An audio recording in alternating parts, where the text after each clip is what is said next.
আমি কিন্তু সারাদিন শুটের মাঝেও আমার পরিবারের খেয়াল রাখতে ভুলি না। আমি চেষ্টা করি বাসায় যত প্রোডাক্ট আসে সব যাতে অথেন্টিক এবং ভেজাল মুক্ত প্রোডাক্ট আসে। অর্থাৎ যে কোনো প্রকার বাজার বা জিনিস সেটা যাতে অথেন্টিক আসে, আমি সেই দিকে সবসময় খেয়াল রাখি। তো হঠাৎই আম্মু বলছিল তার ঘি প্রয়োজন।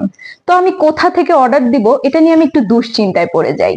তো আমি ফেসবুক স্ক্রোল করছিলাম, তখনই আমার চোখে পড়লো গ্রামগঞ্জ পেজটি, এবং আমি সেটা থেকে অর্ডার করে ফেলি ঘি। এবং সবচেয়ে আশ্চর্যের ব্যাপার যে মাত্র 24 ঘন্টার মধ্যে ঢাকার বাইরে ডেলিভারি পেয়েছি। এবং এত ভালো সার্ভিস আমি বুঝতে পারিনি। এবং এখন আমি জিনিসটা আনবক্সিং করছি। প্যাকেজিং কিন্তু খুবই সুন্দর। প্রথমে একটা প্লাস্টিক র্যাপে এসেছে এবং তারপর আমি দেখতে পাচ্ছি যে ককশিটের মধ্যে দিয়েছে। এই প্রোডাক্ট নিয়ে আমার দুশ্চিন্তাটা কম হওয়ার কারণ হচ্ছে এটা বিএসটিআই অনুমোদিত, এবং আমি দেখতে পাচ্ছি যে এখানে ঘিটি কি সুন্দর প্যাকেজিং এ দিয়েছে।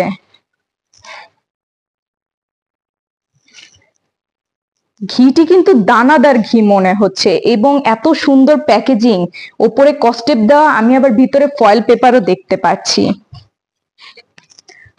তো আমি 500 গ্রামের মূলত দুটি ঘি অর্ডার করেছি, যেটা বলতে পারেন যে দুটি মিলে 1 কেজি হচ্ছে। খুব সুন্দর প্যাকেজিং কিন্তু, আর ঘিটার কালার মাশাআল্লাহ। তো চলুন এই ঘিটা এখন আমরা আনবক্সিং করে দেখব।